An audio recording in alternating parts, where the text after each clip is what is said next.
Hack हो सकती है उद्धव ठाकरे और संजय राउत की बुद्धि, ईवीएम हैक पर महाराष्ट्र में बवाल जारी, पक्ष विपक्ष हुए हमलावर। लोकसभा चुनाव नतीजे आने के बाद बीजेपी को छोड़कर सभी दल खुश थे कि उनकी सीटें बढ़ी हैं और बीजेपी की घटी हैं। चुनाव से पहले इलेक्ट्रॉनिक वोटिंग मशीन ईवीएम के खिलाफ उठी आशंकाओं को चुनाव नतीजों ने धो दिया। ईवीएम का विरोध अब बंद हो गया है। यहाँ तक प्रधानमंत्री नरेंद्र मोदी ने भी संसदीय दल की बैठक में कहा था कि उन्हें लगा था कि विपक्ष ईवीएम की अर्थी निकालेगा, लेकिन सबकी बोलती बंद है।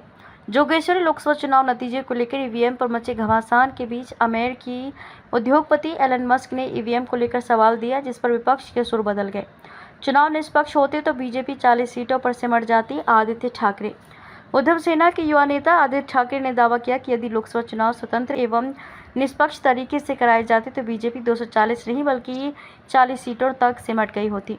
मुंबई उत्तर पश्चिम लोकसभा सीट के परिणाम को धोखाधड़ी करार देते हुए आदित्य ने दावा किया कि सरकारी मशीनरी का दुरुपयोग करके हमारी जीत छीन ली गई। उनकी पार्टी उत्तर पश्चिम मुंबई सीट के चुनाव परिणाम को चुनौती देने वाली याचिका के साथ अदालत का रुख करेगी। गौरतलब है कि उत्तर पश्चिम मुंबई लोकसभा चुनाव क्षेत्र से सिंधे सेना के रविंद्र वायकर ने उद्धव सेना के उम्मीदवार अमोल कीर्तिकर को मात्र 48 मतों के अंतर से पराजित कर दिया। इतने कम मतों से मिली हार को लेकर उद्धव सेना आक्रामक है। उद्धव सेना के नेता व राज्य के पूर्व मंत्री अनिल परब ने कहा कि हमें संदेह है कि मोबाइल फोन जिसे जांच के दौरान जब्त किया गया था बदल दिया गया होगा। भारत निर्वाचन आयोग को उपलब्ध जानकारी के आधार पर स्वतः संज्ञान लेते हुए कार्रवाई करनी चाहिए और कीर्तिकर को विजेता घोषित करना चाहिए। परब ने आगे कहा कि घोषित चुनाव परिणाम संदिग्ध हैं, हम कानूनी रास्ता अपना रहे हैं, हम 1 या 2 दिन में अदालत का दरवाजा खटखटाएंगे। परब ने कहा कि मुंबई उत्तर पश्चिम सीट के लिए मतगणना प्रक्रिया 19वें राउंड तक ठीक थी, लेकिन उसके बाद कोई पारदर्शिता नहीं रही। परब ने यह भी दावा किया कि कई स्थानों पर उम्मीदवारों को फॉर्म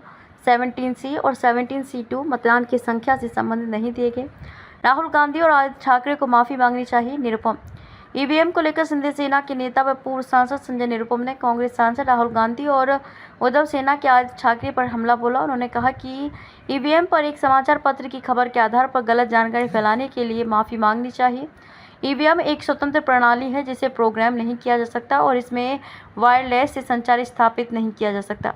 निरुपम ने कहा कि मैं गलत सूचना को बढ़ावा देने के लिए राहुल गांधी, प्रशांत भूषण और विपक्षी गठबंधन INDIA के अन्य नेताओं से भी इसी तरह की जवाबदेही की मांग करता हूं। आदित्य ठाकरे ने झूठे विमर्श फैलाने के लिए उसी खबर का इस्तेमाल किया जिसके दुष्परिणाम हुए हैं। अब उन सभी को माफ़ी मांगनी चाहिए। निरुपम ने उद्धव सेना के मुखपत्र से भी माफ़ी मांगने की मांग की।